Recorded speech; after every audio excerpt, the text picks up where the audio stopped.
ಪ್ರಾರ್ಥನೆ ಎಂದರೆ ಏನು? ಪ್ರಾರ್ಥನೆ ಕ್ರೈಸ್ತರ ಬಾಳಲ್ಲಿ ಬೇಕಾಗಿರುವುದು ಪ್ರಥಮ ವಿಷಯ ಪ್ರಾರ್ಥನೆ.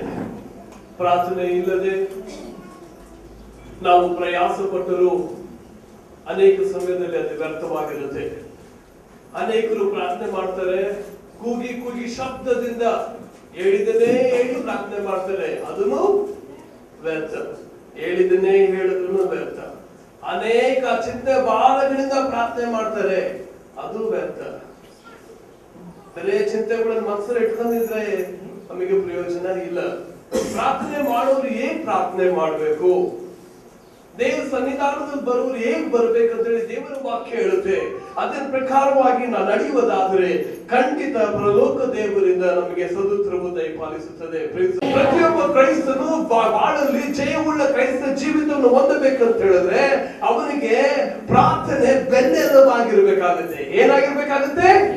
ಬೆನ್ನೆಲುಬು. ನಿಮ್ಮ ಬಾಳಿನಲ್ಲಿ ಪ್ರಾರ್ಥನೆ ಬೆನ್ನೆಲುಬಾಗಿರಬೇಕಾಗಿದೆ. ಬೆನ್ನೆಲುಬು ಇರುವುದಾದರೆ ನೀವು ನಿಂತುಕೊಳ್ಳಲು ಸಾಧ್ಯ. ಬೆನ್ನೆಲುಬಾಗಿ ಪ್ರಾರ್ಥನೆ ಇರುವುದಾದರೆ ನೀವು ನಡೆಯಲು, ಓಡಲು, ಜಯವಾದ ಕಾರ್ಯಗಳನ್ನು ನಡೆಸಲು ನಿಮ್ಮ ಕೈಯಿಂದ ಸಾಧ್ಯ. ಯಾಕಂದ್ರೆ ಪ್ರಾರ್ಥನೆ ನಿಮ್ಮನ್ನು ನಿಲ್ಲಿಸುವಂತೆ ಮಾಡುತ್ತದೆ. ಅನೇಕರು ಪ್ರಾರ್ಥನೆ ಇಲ್ಲದೆ ಜೀವಿತ ಇರುವುದರಿಂದ ಅವರು ಸೋತು ಹೋಗುವವರಾಗಿದ್ದಾರೆ. ಅನೇಕರು ಪ್ರಾರ್ಥನೆ ಇಲ್ಲದೆ ಅವರು ತನ್ನ ಬಾಳಿನಲ್ಲಿ ಏನಪ್ಪಾ ನನ್ನ ಜೀವಿತ ಹೀಗಿದೆ, ನನ್ನ ಬಾಳು ಮುಂದೆ ಹೋಗುತ್ತಿರುವಲ್ಲ, ಅನೇಕ ಕಷ್ಟ ದುಃಖದಲ್ಲಿ ಪ್ರತಿದಿನ ಕಷ್ಟ ಪಡುತ್ತಲೇ ಇದ್ದೀನಲ್ಲ ಅಂತೇಳಿ ತಿಳಿದು ಅದೇ ಆಲೋಚನೆಯಲ್ಲೇ ನಿರತರಾಗಿ ಅವರು ಬಿಡುಗಡೆ ಕಾಣದೇ ಇದ್ದಾರೆ. ಇವತ್ತಿನ ದಿನದಲ್ಲಿ ದೇವರು ನಮಗೆ ಬಿಡುಗಡೆಯ ವಾಕ್ಯವನ್ನು ಕೊಡಲಿದ್ದಾನೆ. Praise the lord, hallelujah. ಅದಕ್ಕೆ ಮುಖ್ಯವಾದ ಉತ್ತರ ಪ್ರಾರ್ಥನೆ. ನೀವು ಪ್ರಾರ್ಥನೆ ಮಾಡೋದು ಕಲಿತರೆ ಕರ್ತನಾದ ದೇವರು ನಮಗೆ ಬಿಡುಗಡೆಯನ್ನು ಕೊಡುವನಾಗಿದ್ದಾನೆ.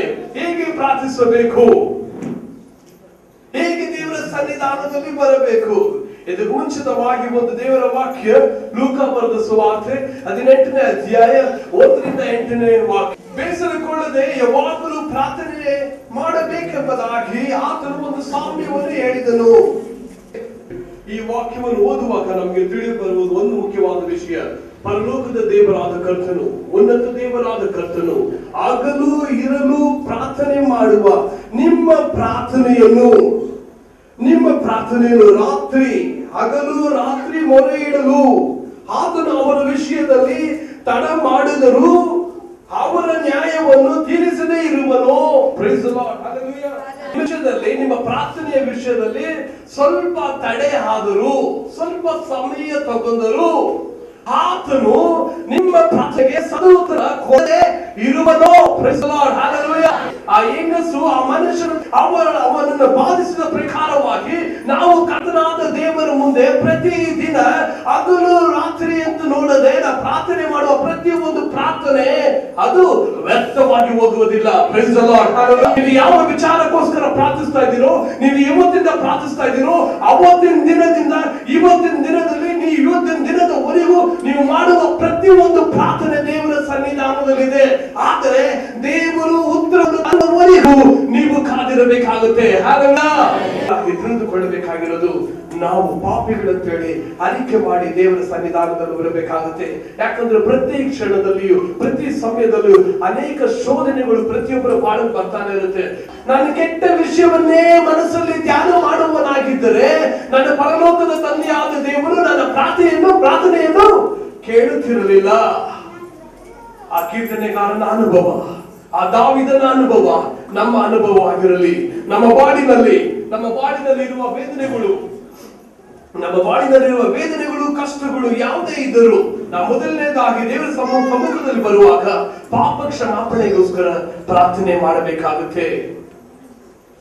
1 ಯೋಹಾನ 1ನೇ ಅಧ್ಯಾಯ 9ನೇ ವಾಕ್ಯ ಹೇಳುತ್ತದೆ, ನಮ್ಮ ಪಾಪಗಳನ್ನು ನಾವು ಅರಿಕೆ ಮಾಡಿ ದೇವರ ಹತ್ರ ಕ್ಷಮಾಪಣೆಯನ್ನು ಕೇಳುವಾಗ ದೇವರು ನಮ್ಮ ಪಾಪಗಳನ್ನು ಕ್ಷಮಿಸುತ್ತಾನೆ. Praise the lord, hallelujah, hallelujah.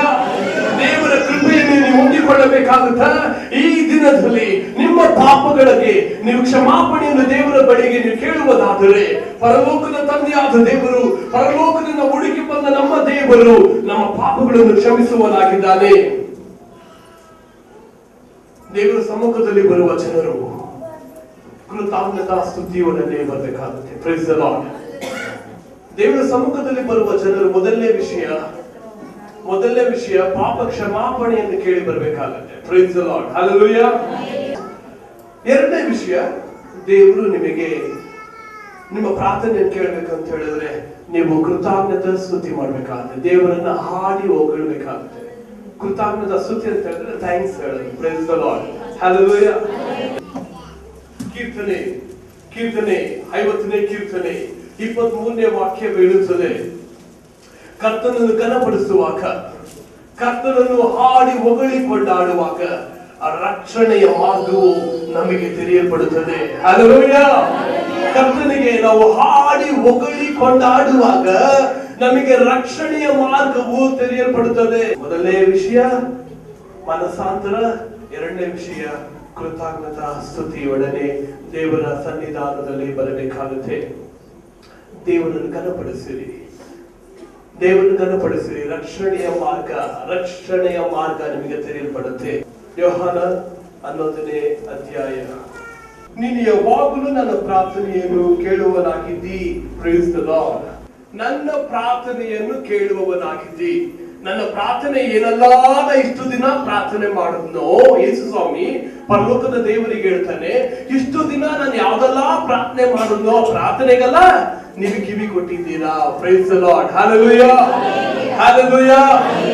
ಇವಾಗ ನನ್ನ ಇನ್ನೊಂದು ಪ್ರಾರ್ಥನೆ ಇದೆ, ಇದಕ್ಕೂ ನಿಮ್ಮ ಉತ್ತರ ಸಿಗುತ್ತೆ ಸ್ವಾಮಿ. Praise the lord, hallelujah. ಮೊದಲನೇದು, ಅವನೇನ್ ಮಾಡಿದ, ದೇವರ ಸಮ್ಮುಖದಲ್ಲಿ ಯೇಸು ಸ್ವಾಮಿ ಪರಲೋಕದ ದೇವರಿಗೆ ಥ್ಯಾಂಕ್ಸ್ ಹೇಳ್ದ. ನನ್ನ ಪ್ರಾರ್ಥನೆಯೆಲ್ಲ ನೀ ಕೇಳಿದ್ದಿ ಸ್ವಾಮಿ. ಇವಾಗ ನನ್ನ ಸ್ನೇಹಿತ ಲಾಸರಸ್ ಅಂತಿದ್ದಾನೆ, ಅವನ ಜೀವಂತವಾಗಿ ಎದ್ದೇಳಬೇಕು. Praise the lord, hallelujah. ನಾವು ಪ್ರತಿ ಕ್ಷಣ ನಮ್ಮ ಕಷ್ಟ, ದುಃಖ, ವೇದನೆಯ ಸಮಯದಲ್ಲಿ ನಾವು ಮೊದಲನೇದು ಮಾಡ್ಬೇಕಾಗಿರೋದೇನಂದ್ರೆ, ನಮ್ಗೆ ಮುಂಚೆಲ್ಲ ಎಷ್ಟೆಲ್ಲ ದೇವರು ಒಳ್ಳೇದ್ ಮಾಡಿದ್ದಾನೋ ಅದಕ್ಕೆಲ್ಲ ಥ್ಯಾಂಕ್ಸ್ ಹೇಳ್ಬೇಕಾಗುತ್ತೆ. Praise the lord, hallelujah. ದೇವರು ಮಾಡಿರುವ ಕಾರ್ಯಗಳನ್ನು ಮರೆತು ಹೋಗದೆ, ಒಂದು ಕಾರ್ಯವನ್ನು ನಾವು ಬಿಟ್ಟು ಬಿಡದೆ ನಾವು ಜ್ಞಾಪಕ ಪಡಿಸಿ ದೇವರನ್ನು ಘನಪಡಿಸುವುದಾದರೆ ನಮಗೆ ರಕ್ಷಣೆಯ ಮಾರ್ಗವು ದೊರಕುತ್ತದೆ. ನೀವು ಪ್ರತಿಯೊಬ್ಬರು ಪ್ರಾರ್ಥನೆ ಮಾಡುವವರಾಗಿ ಇವತ್ತಿನ ದಿನದಿಂದ ನೀವು ಮಾರ್ಪಡಬೇಕಾಗುತ್ತೆ. ಮೊದಲನೇದಾಗಿ ಮನಸಾಂತರ ಹೊಂದಿ, ಎರಡನೇದು ದೇವರಿಗೆ ಥ್ಯಾಂಕ್ಸ್ ಹೇಳಿ ಕೃತಜ್ಞತಾ ಸ್ತುತಿ ಮಾಡಿ. ಯಾವ ಸಂಬಂಧವಾಗಿಯೂ ಚಿಂತೆ ಮಾಡದೆ ಸರ್ವ ವಿಷಯದಲ್ಲಿ ದೇವರ ಮುಂದೆ ಕೃತಜ್ಞತಾ ಸ್ತುತಿಯನ್ನು, ಪ್ರಾರ್ಥನೆ, ವಿಜ್ಞಾಪಗಳನ್ನು ಮಾಡುತ್ತಾ ನಿಮಗೆ ಬೇಕಾದದನ್ನು ತಿಳಿಯಪಡಿಸಿರಿ. Praise the lord, hallelujah. ನಾವು ದೇವರಿಗೆ ಏನ್ ಮಾಡ್ಬೇಕಂತ ಹೇಳಿದ್ರೆ, ಯಾವ ಸಂಬಂಧವಾಗಿಯೂ ಚಿಂತೆ ಮಾಡದೆ, ನೀವು ಯಾವ ವಿಷಯ ಬಗ್ಗೆ ಚಿಂತೆ ಮಾಡದೆ ನೀವು ಪ್ರಾರ್ಥನೆ ಮಾಡೋದು ಕಲಿಬೇಕಾಗುತ್ತೆ. ಕೃತಜ್ಞತಾ ಸ್ತುತಿ ನಮ್ಮ ಹೃದಯದಲ್ಲಿ ಇರುವುದಾದರೆ ನಿಮ್ಮ ಚಿಂತೆ ಭಾರಗಳೆಲ್ಲ ಆ ದೇವರ ಮೇಲೆ ಇಡ್ತೀರಾ. Price the lord. ನಿಮ್ಮ ಚಿಂತೆ ಭಾರಗಳು ಲೋಕವೇ ನಿಮ್ಮ ತಲೆ ಮೇಲೆ ಇರುವುದಾದರೂ ಆ ಸಮಯದಿಂದ ಯಾವಾಗ ದೇವರಿಗೆ ನೀವು ಕೃತಜ್ಞತಾ ಸ್ತುತಿಯನ್ನು ಸಲ್ಲಿಸಲು ಪ್ರಾರಂಭಿಸ್ತಿರೋ ಆ ಕ್ಷಣದಿಂದ ನಿಮ್ಮ ತಲೆಯ ಮೇಲಿರೋ ಭಾರದಿಂದ ನೀವು ಬಿಡುಗಡೆ ಆಗಿ, ನಿಮ್ಮ ಭಾರತ ಬಿಡುಗಡೆ ಆಗಿದ ನೀವು ದೇವರಿಂದ ಅದ್ಭುತವನ್ನು ಕಾಣಲು ಯೋಗ್ಯರಾಗ್ತೀರಾ. Praise the lord, hallelujah. ದೇವರ ಮಹಿಮೆಯನ್ನು ಕಾಣಕ್ಕೆ ಸಾಧ್ಯ ಆ ಕ್ಷಣದಿಂದ ಮಾತ್ರಲೇ. ಯಾವಾಗ ನಿಮ್ಮ ತಲೆಯಿಂದ ಭಾರಗಳೆಲ್ಲ ಇಳಿದು ಬಿಡುತ್ತದೋ ಆ ಸಮಯದಿಂದ ದೇವರ ಕೃಪೆಯು ನಿಮಗೆ ದೊರಕುತ್ತದೆ. Praise the Lord. ದೇವರ ಸಮ್ಮುಖದಲ್ಲಿ ಬರುವ ಜನರು ದೇವರ ಕೇಳಬೇಕಾಗುತ್ತೆ. Praise the lord, hallelujah. ಮನಸಾಂತರ ಬಂದು ಹೊಂದಿ ದೇವರ ಹತ್ರ ಕೇಳಿ. ಎರಡನೇ ವಿಷಯ, ದೇವರಿಗೆ ಕೃತಜ್ಞತಾ ಸ್ತುತಿಯಿಂದ ಬಂದು ಕೇಳಿ. ಮೂರನೇ ವಿಷಯ, ದೇವರ ಹತ್ರ ಬರೋರು ಹೇಗೆ ಬರ್ಬೇಕಾಗುತ್ತೆ, ಅವ್ರ ಹತ್ರ ಬಾಯಿ ಬಿಟ್ಟು ನಮ್ಮ ವಿಜ್ಞಾಪನೆಗಳನ್ನೇ ಅರ್ಪಿಸಬೇಕಾಗುತ್ತೆ. ಮತ್ತಾಯ 7ನೇ ಅಧ್ಯಾಯ 7ರಿಂದ 11ನೇ ವಾಕ್ಯ ಹೇಳ್ತದೆ, ತಟ್ಟಿರಿ ನಿಮಗೆ, ಕೇಳಿರಿ ನಿಮಗೆ ಕೊಡಲ್ಪಡುತ್ತೆ. Praise the lord, hallelujah. ತಟ್ಟಿದ್ರೇನೆ ತೆಗೆಯಲ್ಪಡೋದು, ಕೇಳಿದ್ರೇನೆ ಕೊಡಲ್ಪಡೋದು, ಹುಡುಕಿದ್ರೇನೆ ಸಿಗೋದು. ಈ ಕ್ರಮ ಮಾಡೋದಿಲ್ಲ. ಈ ಕ್ರಮನೇ ನೀವು ಯಾವಾಗ ನಿಮ್ಗೆ ಬೇಕಾಗಿದೆಯೋ ಅವಾಗೆಲ್ಲ ಕೇಳಲೇಬೇಕಾಗುತ್ತೆ. ಬೆಳಿಗ್ಗೆಯಿಂದ ಸಾಯಂಕಾಲ ಅವರಿಗೆ ತಿರುಗಾಡಿ ನೈಟ್ 10 ಗಂಟೆ ಬಂದು ಬಾಗಿಲು ತಟ್ಟಿದ್ರೇನೆ ಬಾಗಿಲು ತೆಗಿಯಕ್ಕಾಗೋದು. ಇಲ್ಲಾಂದ್ರೆ ಬಂದಿರೋರು ಯಾರು ಅಂತ ಗೊತ್ತಾಗೋದಿಲ್ಲ. ನಮ್ ಕಳೆದೋಗಿರೋದು ಯಾವುದೇ ವಸ್ತು ಇದ್ರೂ ಅದು ಹುಡುಕಿದ್ರೆ ನಿಮಗೆ ಸಿಗೋದು, ಇಲ್ಲಾಂದ್ರೆ ಸಿಗೋದಿಲ್ಲ. ಆ ದೇವರ ಸಮ್ಮುಖದಲ್ಲಿ ಬರುವ ದೇವರ ಮಕ್ಕಳು ಪ್ರತಿಯೊಬ್ಬರು ನೀವು ಕೇಳುವವರಾಗಿ, ಹುಡುಕುವವರಾಗಿ ನೀವು ಬರಬೇಕಾಗುತ್ತೆ. Praise praise the lord, hallelujah. ದೇವರ ಸಮ್ಮುಖದಲ್ಲಿ ನೀವು ಬನ್ನಿ. ಪ್ರಾರ್ಥನೆ ನಿಮಗೆ ಏನಾಗಿರ್ಬೇಕಾಗುತ್ತೆ? ಬೆನ್ನೆಲುಬಾಗಿರಲಿ. Praise the lord, hallelujah. ಪ್ರಾರ್ಥನೆ ನಿಮಗೆ ಬೆನ್ನೆಲುಬಾಗಿರಲಿ. ಪ್ರಾರ್ಥನೆ ಒಂದು ದೊಡ್ಡ ಒಂದು ಟ್ರೈನ್ಗೆ ಇಂಜಿನ್ ತರ ಇರಲಿ. Praise the lord, hallelujah. ಆ ಇಂಜಿನ್ ಇದ್ರೆ ಎಷ್ಟು ದೊಡ್ಡ ಗಾಡಿ ಹಿಂದೆ ಇದನ್ನ ಹೇಳ್ಕೊಂಡು ಹೋಗುತ್ತೆ. ನಿಮ್ಮ ಪ್ರಾರ್ಥನೆ ಬಲವುಳ್ಳದಾಗಿದ್ದರೆ ಎಷ್ಟು ಶಕ್ತಿಶಾಲಿ ಆಗಿರುತ್ತೋ ಅಷ್ಟು ದೊಡ್ಡದು ಭಾರ ಯಾವುದೇ ಇದ್ರೂ ನಿಮ್ಮ ಎತ್ಕೊಂಡು ಮುಂದೆ ನಡಿಬಹುದಾಗುತ್ತೆ. ಹಲ್ಲೆಲೂಯಾ. ನಿಮ್ ಇಂಜಿನ್ ತರ ಇರ್ಬೇಕಾಗುತ್ತೆ ನಿಮ್ ಪ್ರಾರ್ಥನೆ. Praise the Lord. ಬಲವುಳ್ಳ ಇಂಜಿನ್ ಆಗಿ ನಿಮ್ಮ ಪ್ರಾರ್ಥನೆಯು ಮಾರ್ಪಡಲಿ. ಪ್ರಾರ್ಥನೆ ಇಲ್ಲದೆ ನಾವು ಏನೇ ಕಾರ್ಯಗಳು ಮಾಡುವುದಾದರೂ ಅದಕ್ಕೆ ಜಯ ಸಿಗುವುದಿಲ್ಲ. ಶೈತಾನ ಆ ವಿಷಯ ತಲೆ ಕೆಡಿಸ್ಕೊಳ್ಳೋದೇ ಇಲ್ಲ. ಅವನು ಎಷ್ಟು ಚೆನ್ನಾಗಿ ಒಳ್ಳೆ ಮನುಷ್ಯ, ಪರವಾಗಿಲ್ಲ, ಅವ್ನು ಹಂಗ್ ಮಾಡ್ತಾನೆ ಹಿಂಗ್ ಮಾಡ್ತಾನೆ ಅಂತಾನು ಶೈತಾನ ತಲೆನೇ ಕೆಡಿಸ್ಕೊಳ್ಳೋದಿಲ್ಲ. ಯಾಕಂದ್ರೆ ಅವ್ರು ಪ್ರಾರ್ಥನೆ ಮಾಡೋದಿಲ್ಲ. ಪ್ರಾರ್ಥನೆ ಮಾಡುವವರಾಗಿದ್ರೆ ಶೈತಾನ್ ತಲೆ ಕೆಡಿಸ್ಕೊಳ್ತಾನೆ. ದೇವರು ಏನೋ ಮಾಡ್ತಾನೆ, ಅವ್ನ್ ದೇವ್ರು ಹೆಚ್ಚಿಸ್ಬಿಡ್ತಾನೆ ಹಾಗೀಗಂತೇಳಿ ಶೈತಾನಲ್ಲಿ ಹೊಟ್ಟೆ ಉರಿ ಬರೋದು ಪ್ರಾರಂಭ ಆವಾಗನೇ. Praise the lord, hallelujah. ನಮ್ಗೆ ಹೋರಾಟ ಇರುತ್ತೆ, ಆ ಹೋರಾಟದಲ್ಲಿ ನಮಗೆ ಜಯ ಕರ್ತನಾದ ದೇವರು ಕೊಡ್ತಾನೆ. Praise the lord, hallelujah, hallelujah. ನಾವು ಪ್ರಾರ್ಥನೆ ಮಾಡುವವರಾಗಬೇಕಾಗುತ್ತೆ. ಯೇಸು ಸ್ವಾಮಿ ಭೂಲೋಕದಲ್ಲಿ ಇರುವ ದಿನಗಳಲ್ಲಿ ಪ್ರತಿದಿನ ಕಣ್ಣೀರು ಬಿಟ್ಟು ಪ್ರಾರ್ಥಿಸುವ ದೇವರಾಗಿದ್ದರು. ಅವರು ಕಣ್ಣೀರು ಬಿಟ್ಟು ಮೊಣಕಾಲು ಊರಿ ಪ್ರಾರ್ಥಿಸುವ ಒಬ್ಬ ಸಾಧಾರಣ ವ್ಯಕ್ತಿಯಾಗಿದ್ದು ತನ್ನ ಜೀವಿತದಲ್ಲಿ ಪ್ರತಿಯೊಂದು ಕಾರ್ಯದಲ್ಲಿ ಜಯದ ಮೇಲೆ ಜಯವನ್ನು ಕಂಡುಕೊಂಡನು. ಆತನ ಪ್ರಾರ್ಥನೆಯ ಮೂಲಕವಾಗಿ ಜಯವನ್ನು ಕಂಡುಕೊಂಡರು. ಈ ದಿನದಲ್ಲಿ ಕ್ರೈಸ್ತರಾಗಿರುವ ನೀವು ಪ್ರತಿಯೊಬ್ಬರು ಜಯದ ಬಾಳನ್ನು ಕಾಣಬೇಕಾ? ಪ್ರಾರ್ಥನೆಯ ಜೀವಿತವನ್ನು ಬೆಳೆಸಿಕೊಳ್ಳಿರಿ. ನೀವು ಮಾಡುವ ಪ್ರತಿಯೊಂದು ಕಾರ್ಯದಲ್ಲಿ ಜಯ ಬೇಕಾಗಿದೆಯಾ? ಶೈತಾನ ಕ್ರಿಯೆಗಳನ್ನು ಒಡೆದೋಕಬೇಕಾಗುತ್ತ ಇವತ್ತಿನ ದಿನದಲ್ಲಿ ಅರ್ಪಿಸಿ, ದೇವರೇ ನಾನು ಪ್ರಾರ್ಥನೆ ಮಾಡಲು ನನ್ನನ್ನು ಅರ್ಪಿಸುತ್ತೇನೆ ಸ್ವಾಮಿ. ನನಗೆ ಅನೇಕ ಹೋರಾಟಗಳು ಭಾರಗಳಿದೆ ಸ್ವಾಮಿ, ಅದರ ಬಗ್ಗೆ ಚಿಂತಿಸುವುದಿಲ್ಲ. ನನಗೆ ಅನೇಕ ಕಾರ್ಯಗಳನ್ನು ಮಾಡಿದ್ಯಾ, ಅನೇಕ ಸಮಯದಲ್ಲಿ ನನಗೆ ಬಿಡುಗಡೆಯನ್ನು ಮಾಡಿದ್ಯಾ, ಅದನ್ನೆಲ್ಲ ನೆನಪು ಮಾಡಿಕೊಳ್ಳುತ್ತೇನೆ. ಆ ಸಮಯದಲ್ಲಿ ಬಿಡುಗಡೆ ಮಾಡಿದ ದೇವರು ಇವಾಗ ಬಿಡುಗಡೆ ಮಾಡಲು ನಿಮ್ ಕೈಲಾಗುವುದಿಲ್ಲವೋ? ಖಂಡಿತ ಆಗುತ್ತೆ ಸ್ವಾಮಿ, ಇವಾಗಲೂ ನಿನ್ನ ಕೈಯಲ್ಲಿ ಆಗುತ್ತೆ. ಬಿಡುಗಡೆ ಮಾಡುವಿ. ದೇವರನ್ನು ನಾವು ನೆನೆಸಿ ನಿಮ್ಮ ಮನಸ್ಸಿನಲ್ಲಿ ಆತನನ್ನೇ ಧ್ಯಾನಿಸುವವರಾಗಿ ನಾವು ಪ್ರಾರ್ಥಿಸುವುದಾದರೆ ದೇವರ ಬಲದ ಕ್ರಿಯೆಗಳು ನಮ್ಮ ಬಾಳಿನಲ್ಲಿ ನೆರವೇರುತ್ತೆ. Praise the lord, hallelujah, hallelujah. ದೇವರ ಸಮ್ಮುಖದಲ್ಲಿ ಬೇಡಿಕೊಳ್ಳಿರಿ. ಪ್ರಾರ್ಥನೆ ಮಾಡುವ ಮಕ್ಕಳಾಗಿ ಸಭೆ ಬೆಳವಣಿಗೆಗೋಸ್ಕರ ನಮ್ಮ ಸಭೆ ಹೆಚ್ಚಾಗಿ ಬೆಳೆಯಬೇಕು ಸ್ವಾಮಿ ಅಂತ ಹೇಳಿ ಒಂದು ದಿನ ಉಪವಾಸ ತೆಗಿರಿ. ತಿಂಗಳಿಗೆ ಒಂದು ಸಲ ನಮ್ಮ ಸಭೆಗೋಸ್ಕರ ಪ್ರಾರ್ಥನೆ ಮಾಡಿ. ನಾನು ಸೋಮವಾರದಲ್ಲಿ ಪ್ರಾರ್ಥನೆ ಮಾಡ್ತೇನೆ, ಮಂಗಳವಾರ ಪ್ರಾರ್ಥನೆ ಮಾಡ್ತೇನೆ ಅಂತ ಪ್ರಾರ್ಥನೆ ಮಾಡಿರಿ. ಹಲ್ಲೆಲೂಯಾ. ನಮ್ಮ ಕಷ್ಟಗಳು, ನಮ್ಮ ಹೋರಾಟಗಳು ಎಷ್ಟು ಹೆಚ್ಚಿಗೆ ಇದೆಯೋ ಅಷ್ಟು ಹೆಚ್ಚಿಗೆ ನಾವು ಪ್ರಾರ್ಥನೆ ಮಾಡೋದನ್ನು ಕಲಿಬೇಕಾಗುತ್ತೆ. ಅನೇಕರಿಗೆ ಭಯಂಕರವಾದ ಹೋರಾಟಗಳು ಇರುತ್ತೆ. ಭಯಂಕರವಾದ ಹೋರಾಟಗಳಂದ್ರೆ ಭಯಂಕರವಾದ ಶೈತಾನ ಕ್ರಿಯೆಗಳು ತುಂಬಿರುತ್ತೆ ಅಂತ. ಈ ಭಯಂಕರವಾದ ಶೈತಾನ ಕ್ರಿಯೆಗಳಿಂದ ಜಯಿಸಬೇಕು ಅಂತ ಹೇಳಿದ್ರೆ ನಿಮ್ಮ ಮೊಣಕಾಲು ಹೆಚ್ಚಿಗೆ ದೇವರ ಸನ್ನಿಧಾನದಲ್ಲಿ ಊರ್ಬೇಕಾಗುತ್ತೆ. Praise the lord, hallelujah. ದೇವರ ಸಮ್ಮುಖದಲ್ಲಿ ಎಷ್ಟು ಹೆಚ್ಚಿಗೆ ನೀವು ಪ್ರಾರ್ಥನೆಯಲ್ಲಿ ಕೂತ್ಕೊಳ್ತೀರೋ ದೇವರ ಅದ್ಭುತ ಬಲದ ಕ್ರಿಯೆಗಳು ನಮ್ಮ ಬಾಳಿನಲ್ಲಿ ಕಾಣಿಸ್ತದೆ. ಪವಿತ್ರ ಆತ್ಮದ ಕ್ರಿಯೆಗಳು ಕಾಣಿಸ್ತದೆ. ದೇವದೂತರು ದೇವರಿಂದ ಆಜ್ಞೆಗಳನ್ನು ಹೊಂದಿ ನಮಗೆ ಮಾಡಬೇಕಾಗಿರುವ ಸಕಲ ಕಾರ್ಯಗಳನ್ನು ಮಾಡಲು ಮುಂದೆ ಬರ್ತಾರೆ. ಆದ್ದರಿಂದ ದೇವರ ಮಕ್ಕಳೇ, ಇವತ್ತಿನ ದಿನದಲ್ಲಿ ನೀವು ತಿಳಿದುಕೊಳ್ಳಬೇಕಾದ ವಿಷಯ, ನಾನು ಪ್ರಾರ್ಥನೆ ಮಾಡಲು ಅರ್ಪಿಸುತ್ತೇನೆ. ಯೇಸು ಸ್ವಾಮಿ ಹೇಳಿಕೊಟ್ಟಿದ್ದಾನೆ, ಪ್ರಾರ್ಥನೆ ಮಾಡಿರಿ, 1 ಗಂಟೆ ಯಾವುದು ಪ್ರಾರ್ಥನೆ ಮಾಡಿರಿ ಅಂತ ಹೇಳಿ. 1 ಗಂಟೆ ಅನ್ನೋದು ಸಾಧಾರಣ ವಿಷಯ. 1 ಗಂಟೆ ಆದರೂ ಹೆಚ್ಚಿಗೆ ಪ್ರಾರ್ಥನೆ ಮಾಡೋದನ್ನ ಕಲಿತುಕೊಳ್ಳೋಣ. ನಮ್ಮ ಬಾಳಿನಲ್ಲಿ ಇನ್ನೂ ಹೆಚ್ಚಿಗೆ ಪ್ರಾರ್ಥನೆಯನ್ನು ಮಾಡೋಣ. Praise the lord, hallelujah. ಪ್ರಾರ್ಥನೆ ಮಾಡುವ ಬಾಳಿನಲ್ಲಿ ಯಾವಾಗಲೂ ಸಾಕ್ಷಿಗಳು ತುಂಬಿರುತ್ತೆ. Praise the lord, hallelujah. ಪ್ರಾರ್ಥನೆ ಮಾಡುವ ಬಾಳಲ್ಲಿ ಯಾವಾಗಲೂ ಏನು ತುಂಬಿರುತ್ತೆ? ಸಾಕ್ಷಿಗಳು. ನಿಮ್ಮ ಬಾಳಿನಲ್ಲಿ ಸಾಕ್ಷಿಗಳು ಬೇಕಾಗಿದೆಯಾ? ಅದ್ಭುತವಾದ ಸಾಕ್ಷಿಗಳು. ನಾನು ಹೇಳಬೇಕು ಸ್ವಾಮಿ, ನಾನು ಅದ್ಭುತವಾದ ಸಾಕ್ಷಿಗಳು ಇನ್ನೊಬ್ಬರಿಗೆ ಹೇಳ್ಬೇಕು ಸ್ವಾಮಿ, ನಾನು ನೀವು ಮಾಡಿದ ಅದ್ಭುತವಾದ ಕಾರ್ಯಗಳು ಸಭೆಯಲ್ಲಿ ಹೇಳ್ಬೇಕು ಅಂತ ಹೇಳಿ ನಿಮ್ಮ ಮನಸ್ಸಿನಲ್ಲಿ ಯೋಚನೆ ಬರ್ತಾ ಇದೆಯಾ? ಇವತ್ತಿನ ದಿನದಲ್ಲಿ ಅರ್ಪಿಸಿಕೊಳ್ಳಿರಿ. Price the lord. ಪ್ರತಿದಿನ ಪ್ರಾರ್ಥಿಸುವ ಮಕ್ಕಳಾಗಿ ದೇವರ ಸಮ್ಮುಖದಲ್ಲಿ ನಾವು ಇರುವುದಾದರೆ ದೇವರ ಕೃಪೆಯ ಬಲವನ್ನು ಹೊಂದಿಕೊಳ್ಳುತ್ತೇವೆ. Praise the lord, hallelujah, hallelujah. March 15ನೇ ತಾರೀಕು 2009ರಲ್ಲಿ ಸೈನ್ಸ್ ಡೈಲಿ ಅಂತ ಹೇಳಿ ನ್ಯೂಸ್ ಪ್ರೋಗ್ರಾಮ್, ಆನ್ಲೈನ್ ನ್ಯೂಸ್ ಅಲ್ಲಿ ಅರಿಜೋನಾ ಸ್ಟೇಟ್ ಯೂನಿವರ್ಸಿಟಿ ಎಂಬ ದೊಡ್ಡ ಯೂನಿವರ್ಸಿಟಿ ಅವರು ಪ್ರಾರ್ಥನೆಯ ಬಲವು ನಿಜವಾಗ್ಲೂ ಇದೆಯಾ ಇಲ್ಲವಾ ಎಂಬ ಪರಿಶೋಧನೆಯನ್ನು ಮಾಡುವಾಗ ಅವರು ಎದುರು ನೋಡದೇ ಇರುವ ಮಹತ್ವವಾದ ಆಶೀರ್ವಾದ ಕಾರ್ಯಗಳು ನಡೆಯುವ ಘಟನೆಗಳನ್ನು ನೋಡಿ ಖಂಡಿತ ಪ್ರಾರ್ಥನೆಯಲ್ಲಿ ಬಲ ಇದೆ ಅಂತ ಹೇಳಿ ತೀರ್ಪು ಕೊಟ್ಟಿದ್ದಾರೆ. Praise the lord. Hallelujah, hallelujah.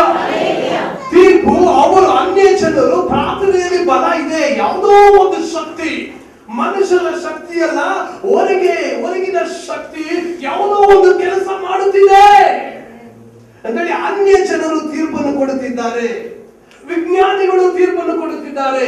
ನಾವು ಪ್ರಾರ್ಥನೆ ಮಾಡುವವರಾಗಿ ಪ್ರಾರ್ಥನೆಯ ಬಲವನ್ನು ಹೊಂದಿಕೊಳ್ಳೋಣ. ಅನೇಕ ಸಭೆಗಳು ಪ್ರಾರ್ಥನೆಯಿಂದ ಕಟ್ಟಲ್ಪಡ್ತಾ ಇದೆ. ನಾವು ನಮ್ಮ ಸಭೆ ಪ್ರಾರ್ಥನೆಯಿಂದ ಕಟ್ಟಲ್ಪಡಬೇಕಾಗುತ್ತೆ. ಸಭೆ ಅಂದರೆ ಏನು? ಎಲ್ಲಿ ಇಬ್ಬರು ಮೂವರು ಒಂದು ಮನಪಟ್ಟು ಕೂಡ್ತಾರೋ ಅದೇ ಸಭೆ. Praise the lord. ಹಲ್ಲೆಲೂಯಾ. ನೀವು ಸಭೆಯಾಗಿ ಇಬ್ಬರು ಮೂವರು ಪ್ರತಿದಿನ ಕೂಡಿ ಒಂದು ಕಡೆ ಕೂತು ಪ್ರಾರ್ಥಿಸುವ ಮಕ್ಕಳಾಗಿ, ದೇವರ ಬಲವನ್ನು ಹೊಂದಿಕೊಳ್ಳುವ ಮಕ್ಕಳಾಗಿ ನಿಮ್ಮನ್ನು ಅರ್ಪಿಸಿಕೊಳ್ಳಿರಿ. ದೇವರು ನೀವು ಪ್ರಾರ್ಥನೆಯನ್ನು ಕೇಳುವವರಾಗಿದ್ದಾನೆ. Praise the Lord. Praise the Lord. ನಾವು ನಿರೀಕ್ಷಿಸುವ ವಿಷಯದಲ್ಲಿ ಭರವಸೆ, ನಂಬಿಕೆ, ನಾವು ನಿರೀಕ್ಷಿಸುವ ವಿಷಯದಲ್ಲಿ ಭರವಸೆ. ದೇವರ ಮಕ್ಕಳಾಗಿರುವ ನಾವು ನಮ್ಮ ಬಾಳಲ್ಲಿ ಒಂದು ನಿರೀಕ್ಷೆಯ ಭರವಸೆ ನಮ್ಮಲ್ಲಿ ಇರಲಿ. ಅನೇಕರು ಅನೇಕ ಕಾರ್ಯಗಳಿಗೋಸ್ಕರ ಪ್ರಾರ್ಥನೆ ಮಾಡ್ತಾರೆ, ಅನೇಕ ಕಾರ್ಯಗಳ ಬಗ್ಗೆ ಚಿಂತೆ ಮಾಡ್ತಾ ಇದ್ರೆ ಪ್ರಾರ್ಥನೆ ನಮ್ಮ ಬಾಯಲ್ಲಿ ಬರೋದಿಲ್ಲ. ನಮಗೆ ಬೇಕಾಗಿರೋದು ಮೊದಲನೇದು ಪ್ರಾರ್ಥನೆ. Praise the lord. ಹಲ್ಲೆಲೂಯಾ. ಅಪೊಸ್ತಲನಾದ ಪೌಲನು ಹೇಳ್ತಾನೆ, ಯಾವ ಸಂಬಂಧವಾಗಿಯೂ ಚಿಂತೆ ಮಾಡದೆ ಸರ್ವ ವಿಷಯದಲ್ಲಿ ದೇವರ ಮುಂದೆ ಕೃತಜ್ಞತಾ ಸ್ತುತಿಯನ್ನು ಪ್ರಾರ್ಥನೆಯ ವಿಜ್ಞಾಪನೆಗಳ ಮೂಲಕ ಸಮರ್ಪಿಸಿರಿ. Praise the lord. ಹಲ್ಲೆಲೂಯಾ. ಕ್ಯಾಮ್ರಾದಲ್ಲಿ ಫೋಟೋ ಹಿಡಿಯುವಾಗ ಎಲ್ಲ ಫೋಟೋ ಎಲ್ಲ ಚೆನ್ನಾಗಿ ಬರ್ಬೇಕಂದ್ರೆ ಆಗೋದಿಲ್ಲ. ಅವ್ರು ಯಾವ್ದು ಬೇಕೋ ಅದನ್ನ ಮಾತ್ರ ಫೋಕಸ್ ಮಾಡ್ತಾರೆ, ಅದು ಫೋಕಸ್ ಮಾಡಿ ಅದನ್ನ ಮಾತ್ರ ಹಿಡಿತಾರೆ. ಎಲ್ಲ ಕ್ಲಿಯರ್ ಆಗಿ ಬರುತ್ತೆ ಅಂದ್ರೆ ಆಗೋದಿಲ್ಲ. ನಿಮ್ಮ ಗುರಿ ಒಂದರ ಮೇಲೆ ಇರಲಿ. Praise the Lord. ಅದಕ್ಕೋಸ್ಕರನೇ ಪ್ರಾರ್ಥನೆ ಮಾಡಿ, ಆ ಗುರಿ ಮುಟ್ಟುವ ತನಕ ಪ್ರಾರ್ಥನೆ ಮಾಡಿ. Praise the lord. Hallelujah, hallelujah. ನಾವು ಒಂದು ಕಾರ್ಯದ ಬಗ್ಗೆ ನಾವು ಅದರ ಬಗ್ಗೆ ಧ್ಯಾನ ಮಾಡುತ್ತಾ ಅದರ ಬಗ್ಗೆ ನಾವು ಭರವಸೆಯಿಂದ ಎದುರು ನೋಡುವುದಾದರೆ ನಮ್ಮ ನಿರೀಕ್ಷೆ ನಂಬಿಕೆಯನ್ನು ತರುತ್ತದೆ. ನೀವು ಸ್ವಸ್ಥವಾಗಬೇಕಂತ ಹೇಳಿದ್ರೆ ನಿಮ್ಮ ಪಾಪಗಳನ್ನು ಒಬ್ಬರಿಗೊಬ್ಬರಿಗೆ ಅರಿಕೆ ಮಾಡಿ ಒಬ್ಬರಿಗೋಸ್ಕರ ಒಬ್ಬರು ದೇವರ ಹತ್ರ ಪ್ರಾರ್ಥಿಸಿರಿ. Praise the lord. ಹಲ್ಲೆಲೂಯಾ. ಪ್ರಾರ್ಥನೆ ಮಾಡಬೇಕಂತ ದೇವರ ವಾಕ್ಯ ಆಜ್ಞಾಪಿಸಿದೆ. ನಿಮ್ಮ ಕಾಯಿರುವ ಕಾರ್ಯಗಳಾಗ್ಲಿ ಅಥವಾ ನಿಮ್ಮ ಮನೆಯ ಅಂತ ಒಂದು ವಿಷಯ ಭಾರಗಳು ನಿಮ್ಮ ತಲೆ ಮೇಲೆ ಇರುವುದಾದ್ರೂ ಈ ದಿನದಲ್ಲಿ ತೀರ್ಮಾನ ಮಾಡಿ, ನನ್ನ ಮನೆಯಲ್ಲಿ ನಾನು ಇವತ್ತಿನ ದಿನದಿಂದ ಮೊಣಕಾಲು ಹುರಿ 10 ನಿಮಿಷ 20 ನಿಮಿಷ 1 ಗಂಟೆ 2 ಗಂಟೆ ನನ್ನ ಬಾಯಲ್ಲಿ ಪ್ರಾರ್ಥನೆ ಬರುವವರೆಗೂ ಸಂಪೂರ್ಣ ತೃಪ್ತಿ ಆಗುವವರೆಗೂ ನಾನು ಪ್ರಾರ್ಥನೆ ಮಾಡ್ತೇನೆ ಅಂತ ಹೇಳಿ. ಕ್ರೈಸ್ತರ ಜೀವಿತ ಪ್ರಾರ್ಥನೆಯ ಜೀವಿತ ಅದು ಮನುಷ್ಯನ ಪ್ರತಿಯೊಬ್ಬ ಕ್ರೈಸ್ತನ ಬೆನ್ನೆಲುಬಾಗಿದೆ. ನಿಮ್ಮ ಬೆನ್ನೆಲುಬು ದೃಢವಾಗಿದೆಯಾ, ಒಡೆದು ಹೋಗಿದೆಯಾ? ಒಬ್ಬ ಕ್ರೈಸ್ತನ ಜೀವಿತ ಬಲವುಳ್ಳ ಜಯವುಳ್ಳ ಜೀವಿತವಾಗಿದೆಯಾ ಅಥವಾ ಸೋತು ಹೋಗಿದ ಜೀವಿತವಾಗಿದೆಯಾ? ಎಲಿಯನೆಂಬ ವ್ಯಕ್ತಿ, ಎಲಿಯನೆಂಬ ಸಾಧಾರಣ ಮನುಷ್ಯ, ಅವನು ಪ್ರಾರ್ಥನೆ ಮಾಡಿದ. ಏನಂತ ಪ್ರಾರ್ಥನೆ ಮಾಡ್ದ? 3.5 ವರ್ಷಗಳ ಕಾಲ ಮಳೆನೇ ಬರಬಾರದು ಅಂತ ಹೇಳಿ ದೇವರು ಅವನ ಪ್ರಾರ್ಥನೆಯನ್ನು ಕೇಳಿದ್ರು. ಹಲ್ಲೆಲೂಯಾ. 3.5 ವರ್ಷಗಳ ನಂತರ ಅವನು ಪ್ರಾರ್ಥನೆ ಮಾಡೋ ಪ್ರಾರಂಭ ಮಾಡಿದ. ದೇವರೇ ಮಳೆ ಬರಲಿ ಅಂತ ಹೇಳಿ. ಮಳೆ ಬರೋವರೆಗೂ ಬಿಟ್ಟಿಲ್ಲ. ಒಂದೊಂದ್ಸಲ ಪ್ರಾರ್ಥನೆ ಮಾಡೋದು ಆಕಾಶ ಕಡೆ ನೋಡೋದು, ಮಳೆ ಬಂತ ಅಂತ, ಮೋಡ ಬಂತ ಅಂತೇಳಿ ದೇವರ ಪ್ರಾರ್ಥನೆಯನ್ನು ಕೇಳಿದ್ರು. ಹಲ್ಲೆಲೂಯಾ. ಸಾಧಾರಣ ಮನುಷ್ಯ ಆಕಾಶ ಮಂಡಲದಲ್ಲಿ ಮಳೆಯನ್ನು ತರಲು ಅಥವಾ ನಿಲ್ಲಿಸಲು ಪ್ರಯತ್ನಿಸಿದ ಅಂತ ಹೇಳಿದ್ರೆ, ನಿಮ್ಮ ಕುಟುಂಬದ ಕಾರ್ಯಗಳ ಬಗ್ಗೆ ನೀವು ಪ್ರಾರ್ಥನೆ ಮಾಡುವಾಗ ಹಗಲು ನೀವು ಕಷ್ಟ ಮೊರೆ ಇಟ್ಟು ದೇವರ ಹತ್ರ ಪ್ರಾರ್ಥಿಸುವಾಗ ನಿಮ್ಮ ಪ್ರಾರ್ಥನೆಯನ್ನು ಕೇಳದೆ ಮೌನವಾಗಿ ಆ ದೇವರು ಇರ್ತಾನ? Praise the lord. ಹಲ್ಲೆಲೂಯಾ. ಲೋಕದ ತಂದೆ ಆದವರು ತನ್ನ ಮಕ್ಕಳಿಗೆ ಒಳ್ಳೆಯದನ್ನು ಕೊಡಲು ತಿಳಿದಿರುವಾಗ ಪರಲೋಕದ ತಂದೆ ನಮ್ಮ ಪ್ರಾರ್ಥನೆಯನ್ನು ಕೇಳಿ ಕಣ್ಣು ಮುಚ್ಕೊಂಡು ಕಿವಿ ಕೇಳದೆ ಮಲಗಿರ್ತಾನ? Praise the lord. ಹಲ್ಲೆಲೂಯಾ. ನಾವು ಪ್ರಾರ್ಥನೆ ಮಾಡಲು ಒಪ್ಪಿಸಿಕೊಳ್ಳೋಣ. ಇಷ್ಟು ದಿನ ನೀವು ಪ್ರಾರ್ಥನೆ ಮಾಡದಿದ್ದರೆ ಈ ದಿನದಲ್ಲಿ ತೀರ್ಮಾನ ಮಾಡಿರಿ, ನಾನು ಪ್ರಾರ್ಥನೆ ಮಾಡುತ್ತೇನೆ ಅಂತ ಹೇಳಿ. ಇವತ್ತಿನ ದಿನದಲ್ಲಿ ಪ್ರಾರ್ಥನೆಯ ಧ್ಯಾನದ ಬಗ್ಗೆ ನಾವು ಕೇಳಿದ್ದೇವೆ. ಪ್ರಾರ್ಥನೆ ಮಾಡುವುದರ ಮಹತ್ವವೇನು, ಪ್ರಾರ್ಥನೆ ಮಾಡುವುದರಿಂದ ಆಶೀರ್ವಾದವೇನು ಅಂತ ಎಲ್ಲ ಕಾರ್ಯಗಳನ್ನು ನಾವು ತಿಳಿದುಕೊಂಡಿದ್ದೇವೆ. ನೀವು ಪ್ರಾರ್ಥನೆ ಮಾಡುವವರಾಗಿ ನಿಮ್ಮ ಪ್ರಾರ್ಥನೆಗೆ ಪರಲೋಕದ ದೇವರು ಸದುತ್ತರವನ್ನು ದಯಪಾಲಿಸುತ್ತಾನೆ. ಅನೇಕ ಭಕ್ತರು ಪ್ರಾರ್ಥನೆಯ ಮೂಲಕವಾಗಿ ಆಶೀರ್ವಾದವನ್ನು ಕಂಡುಕೊಂಡಿದ್ದಾರೆ. ನಾವು ಪ್ರಾರ್ಥಿಸೋಣವೇ? ನಾನು ನಿಮಗೋಸ್ಕರ ಪ್ರಾರ್ಥಿಸುತ್ತೇನೆ. ನಿಮ್ಮ ಕಾರ್ಯಗಳು ಯಾವುದೇ ಕಾರ್ಯಗಳಾದರೂ ಈ ಸಮಯದಲ್ಲಿ ಕರ್ತನಾದ ದೇವರು ನಿಮ್ಮನ್ನು ಮುಟ್ಟಿ ಅನೇಕ ಅದ್ಭುತವಾದ ಕಾರ್ಯಗಳನ್ನು ಮಾಡಲು ಶಕ್ತನಾಗಿರುವ ಆತನು ನಿಮ್ಮನ್ನು ಮುಟ್ಟಿ ಆಶೀರ್ವದಿಸುತ್ತಾನೆ. ಕಣ್ಣನ್ನು ಮುಚ್ಚಿ ಪ್ರಾರ್ಥಿಸೋಣ.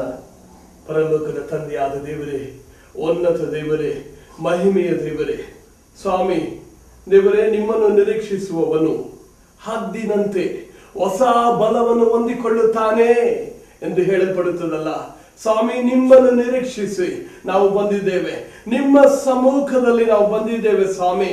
ಸಿಂಹಾಸನ ರೂಢನಾಗಿ ಇರುವ ನಮ್ಮ ಕರ್ತನಾದ ದೇವರೇ, ನಮ್ಮ ಪ್ರಾರ್ಥನೆ ಈ ಸಮಯದಲ್ಲಿ ಲಾಲಿಸುತ್ತಾ ನಮ್ಮ ಪ್ರಾರ್ಥನೆಗೆ ಸದುತ್ತರವನ್ನು ತರುವ ದೇವರಾಗಿರುವುದಕ್ಕಾಗಿ ಸ್ತೋತ್ರ. ನಿಮ್ಮ ದೇವದೂತರಿಗೆ ಆಜ್ಞಾಪಿಸಿ ಸ್ವಾಮಿ, ಈ ಸಮಯದಲ್ಲಿ ನಿಮ್ಮ ಹತ್ರ ಬೇಡುತ್ತಿರುವ ಪ್ರತಿಯೊಂದು ಸಹೋದರ ಸಹೋದರಿಗಳಿಗೆ ನೀವು ಅದ್ಭುತ ಕಾರ್ಯಗಳನ್ನು ನಡೆಸಲು ಬಂದಿರುವುದಕ್ಕಾಗಿ ಸ್ತೋತ್ರ.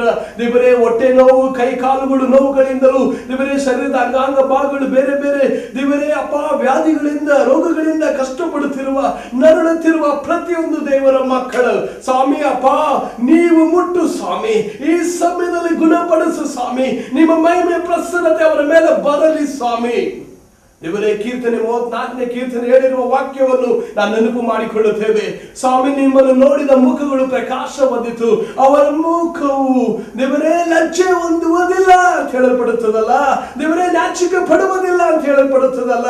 ನಿಮ್ಮನ್ನು ನೋಡುತ್ತಿರುವ ಮಕ್ಕಳು ನಿಮ್ಮ ದೇವರೇ, ನಿಮ್ಮ ಕೃಪೆಯಿಂದ, ನಿಮ್ಮ ಬಲದಿಂದ ಸ್ವಾಮಿ, ನಿಮ್ಮ ದಯೆಯಿಂದ ಬಾಳಬೇಕಂತಿರುವ ಮಕ್ಕಳಿಗೆ ಸ್ವಾಮಿ ದೇವರೇ, ನೀ ದಯೆ ತೋರಿಸು ಕರ್ತನೆ, ನೀ ಕೃಪೆ ತೋರಿಸು ಕರ್ತನೆ. ಈ ಸಮಯದಲ್ಲಿ ಅವರ ಮೇಲೆ ಪ್ರಸನ್ನತೆ ಬಂದು ಇಳಿಯಲಿ ಸ್ವಾಮಿ. ಅದ್ಭುತವಾದ ದೇವರ ಬಲವು, ದೇವರ ಮಹಿಮೆಯ ಪ್ರಸನ್ನತೆಯು ಈ ಸಮಯದಲ್ಲಿ ಅವರ ಮೇಲೆ ಇಳಿಯಲಿ. ಯೇಸುವಿನ ರಕ್ತ ಜಯ. ಪರಲೋಕದ ದೇವರಾದ ಕರ್ತನು ಈ ಸಮಯದಲ್ಲಿ ಮಹಾ ಉನ್ನತ ಕಾರ್ಯಗಳನ್ನು ಮಾಡುತ್ತಿರುವುದಕ್ಕಾಗಿ ಸ್ತೋತ್ರ. ಪರಲೋಕದ ದೇವರು ಈ ಸಮಯದಲ್ಲಿ ಹೊಸ ಚೈತನ್ಯ ಬಲವನ್ನು ಪ್ರತಿಯೊಬ್ಬರು ಕೊಡುತ್ತಾ ಇರುವುದಕ್ಕಾಗಿ ಸ್ತೋತ್ರ. ದೇವರೇ, ಅವರು ಕಳೆದುಕೊಂಡ ಪ್ರತಿಯೊಂದು ವಿಷಯಕ್ಕೂ 100ರಷ್ಟು ಆಶೀರ್ವಾದವನ್ನು ಪರಲೋಕದ ದೇವರು ತನ್ನ ಆಶೀರ್ವಾದದ ಪೊಕಿಷದಿಂದ ಕೊಡುವುದಕ್ಕಾಗಿ ಸ್ತೋತ್ರ. ಪರಲೋಕದ ದೇವರಾದ ಕರ್ತನು ನಮ್ಮ ಪ್ರಾರ್ಥನೆಯನ್ನು ಕೇಳಿದಕ್ಕಾಗಿ ಸ್ತೋತ್ರ. ಯೇಸುವಿನ ಹೆಸರಿನಲ್ಲಿ ಬೇಡಿಕೊಳ್ಳುತ್ತೇವೆ ತಂದೆ, ಆಮೆನ್. Price the lord. ದೇವರು ನಿಮ್ಮನ್ನು ಆಶೀರ್ವದಿಸಲಿ. ಆಮೆನ್.